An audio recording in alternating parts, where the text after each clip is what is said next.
Well, a massive hello and welcome back to the Daily Brew, the devotional where every day we drink a new brew of coffee and we see what God is brewing for us in the Bible. Yes, it's cheesy, but it's true. And you join me from my Airbnb here in Whangamata. We're still here doing some leadership training and man, I am loving Whangamata.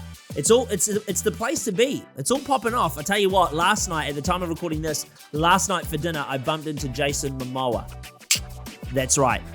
It's all happening here in Whangamata. Everyone's here. He's filming his new TV show at the time, or one of his TV shows here in the Coromandel. And it's a beautiful place. Why wouldn't you? So there you are. If you're looking for a good place to come and visit, Whangamata. Anyway, I'm not sponsored, so why am I pushing Whangamata? I don't even know. But this is my Airbnb. Great to have you here with me as we continue on our Bible devotional reading journey. Today, I'm excited because we're starting a new round of 7. Obviously, a new round of 7 days, and I've got some new brews and some new brewing methods to get to. So, what we're going to do is we're going to get into our devotion. That's why we're here. I'm in desperate need of some coffee today. I tell you that much. So, let's hope this one packs a punch. But the Bible devotional scriptures that we are reading today, Proverbs 13, verse 10 to 19, John chapter 18, verse 1 to 24, and 1 Samuel 21, 1 to chapter 23, 29. So those are the scriptures that we're reading, and we're going to get into those very shortly. But before we go any further, I'm on the road more now for like extended periods of time than I thought I might be this year. And I can't take my espresso machine with me, and I can't take my Chemex around because it's glass and I don't have a container for it, and I don't trust random Airbnb coffees just yet. I will get to the point where I'm doing instant coffees on the Daily Brew, which I'm less excited about. But before we go there, I thought, why not try? I saw this advertised. It's the Avalanche Flat White Cafe Style Sachet. Now, I'm very skeptical about this, and I'm not sure how it's going to go. Now, it's also very hard for me to actually figure out how much caffeine is in each sachet. This is what the box says. Enjoy your favorite cafe style coffee without the Q, with our Avalanche Flat White, a full-force caffeine hit blended with just the right amount of milk. Steal a moment for yourself and transform your standard coffee break into a flavorful escape. Now, like I said, I got no idea how much coffee is actually in here, but each sachet contains 15% of coffee. But, and this is the big but, coffee's not the main ingredient. Glucose is. Then it's milk solids. And then, before coffee, it's sugar. So that's a problem for me. And it's a problem for me because coffee, when I go to a cafe, there isn't any sugar in my flat white. So I'm nervous that this is going to taste a bit sugary. And if it is, then it's going to taste like a sweet drink, which is not really what I want from a flat white. Maybe from like a caramel thing or something, but we're going to give this a try. I've put 1 sachet in with the recommended amount of water. Let's give this a go and see if this is any good. Bottoms up.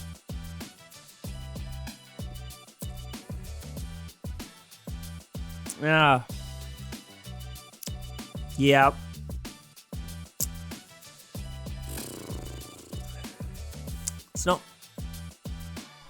It's not as bad as like an instant cup of coffee, but it's not as good as I was hoping that it would be. I'm a little bit disappointed by that.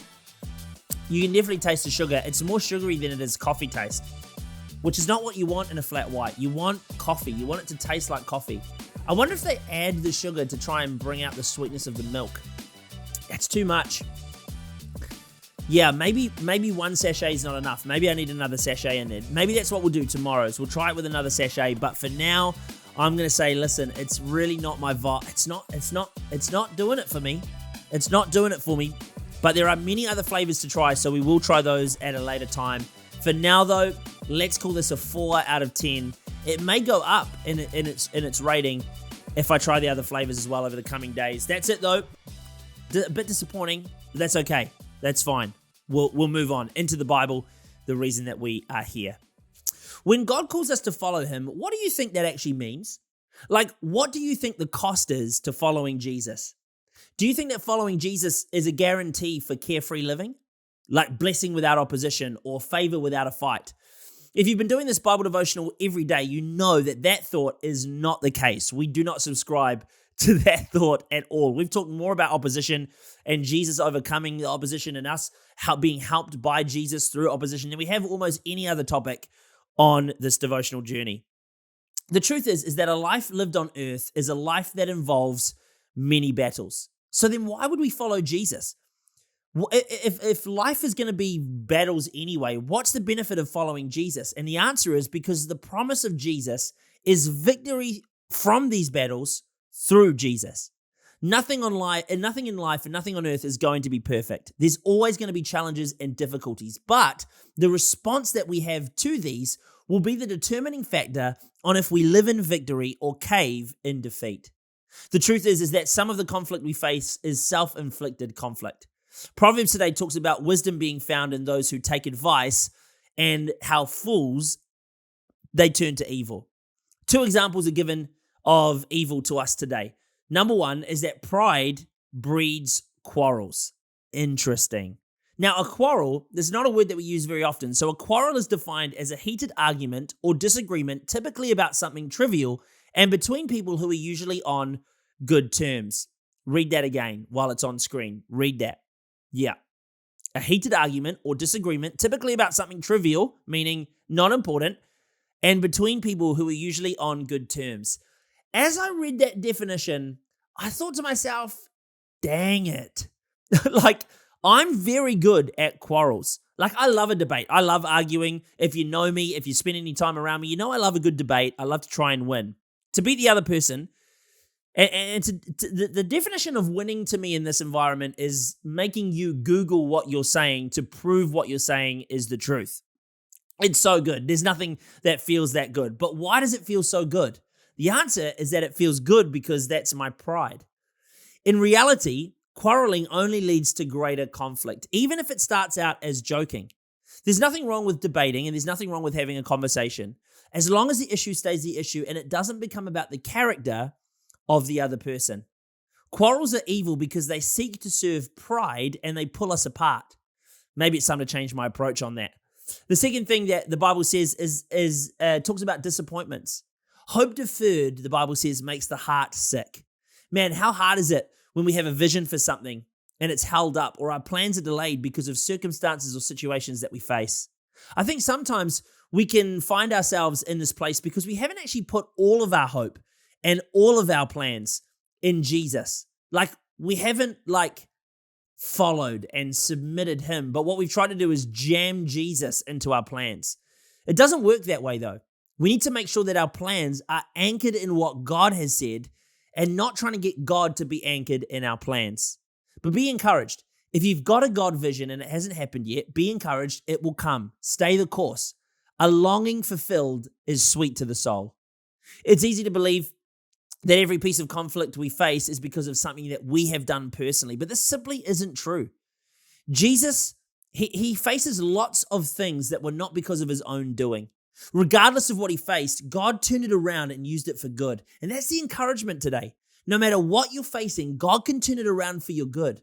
It's wild to me that Jesus faces betrayal from Judas in the way that he does. See, Judas isn't someone who Jesus isn't familiar with. Jesus is very aware. He'd spent years with Judas. Judas, in response to Jesus, led soldiers to Jesus and got him arrested. For me personally, I'd be wrecked by this relationship breakdown. I struggle when people I have a relationship with turn around and say things to me or do things to me that doesn't line up with the relationship that we've already got, let alone leading soldiers to me and getting me arrested. I'd be broken. But Jesus' response is so different to what I would think that I would do. The Bible says that he remains calm. He refuses violence and he showed self-control. In life we're going to face betrayal. We are. And how we respond to this conflict, how we respond to it, how we respond to what we face is going to be up to us. We need to make the choice to be like Jesus and choose self-control. It's a fruit of the Spirit. It's hard, but even in the midst of close personal betrayal, we need to choose self-control and honor the Lord and still act with decorum, respect, and by the fruit of the Spirit. In this passage in 1 Samuel, it's revealing how much conflict David was facing in his life. Not just in respect to the number of instances, but the intensity of them too. Yesterday, we talked about jealousy, and now we see the fruit of a jealous root.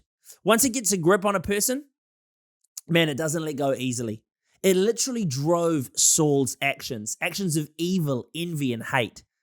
I love that even though David was being hunted for murder, and murder was following him, hunted not for murder, but hunted to be murdered, and murder was following him everywhere he went, he never changed his response. He stayed a man of loyalty and of prayer. He stayed loyal to Jonathan, even though it would have been easy to ditch the son of the guy who is trying to kill you. But he doesn't. He stays loyal like a friend. He keeps on praying. The Bible says that he went to God. And one thing that gets overlooked in this story is that while Saul was distracted trying to kill David, guess who came knocking? The Philistine army. Man, I think this is what happens when Christians start to attack each other. We give way to the enemy's plans and we welcome attack from the enemy. So maybe, look, this is going to sound radical, but maybe it's time for us to stop attacking each other and actually go get the enemy. I think so. Verse of the day. Yes, it's verse of the day today. John 18:17 says, "You aren't one of the man's disciples too, are you?" She asked Peter. He replied, "I am not." Peter denies Jesus. This denial didn't come from an evil heart. I really believe it came not from an evil heart, but from human weakness. Listen, when we're weak, mentally, physically, spiritually, emotionally, it's easier for us to end up denying Jesus with our actions. This might look like giving into temptation or acting out in sin. This doesn't mean that you have an evil heart, like you're just an evil-hearted person. No, rather it makes you a weak human. We need to be aware of our weakness and make sure we don't get ourselves to the point of weakness and then deny Jesus in our actions. We need to keep the tank topped up through prayer, through worship, and through proximity to Jesus. We need to keep Jesus at the center of our lives and look after our bodies, get enough sleep, drink enough water, eat good food, and make sure that we're keeping ourselves not weak, but strong, so that when the time of temptation comes, we can stand firm and not deny Jesus, but keep on running the good fight. Run the good fight, run the good race, fight the good fight for Jesus. And that is it for today, the Daily Brew done and dusted, day 148 done. Thank you so much for joining me here for another day of Bible reading. I'm praying for you, as always, that God is speaking to you through these scriptures. Please let me know on Instagram. Let me know what God is saying. Feel free to screenshot this on every platform. Share it out. Send it to people you think it's going to bless. We want to get more and more people reading the Bible because daily disciplined Bible reading helps our relationship with God be built. So, feel free to send this out to everybody and anybody that you know. Thank you so much for joining me today in Whangamata. One more day tomorrow here, and then we're back home before we spend a few days in New Zealand and then head to Singapore. I can't wait to bring you with me as we go on that journey together. Hey, a massive thank you to everybody who's followed the Spotify and Apple Podcast platforms. Thank you for doing that and for rating the podcast. It means a lot to me. It means that it gets greater recognition and that people might stumble across this. We're not paying for advertising. This is a free Bible reading plan. And so we want to keep it free by not paying for advertising, not paying for any promotions, but just keeping it there so that people can engage with God and His Word. If you're on YouTube, thanks for subscribing and for clicking the bell, liking this podcast devotional video. Hey, that is it. We'll see you tomorrow back here for day 149. One day away from day 150. We've come so far and we have even more to go. Thanks for joining me. If it's the start of your day, have a great rest of your day. And let's sleep time. Good night. Sleep tight. And we'll see you tomorrow back here for day 149 of the Daily Brew.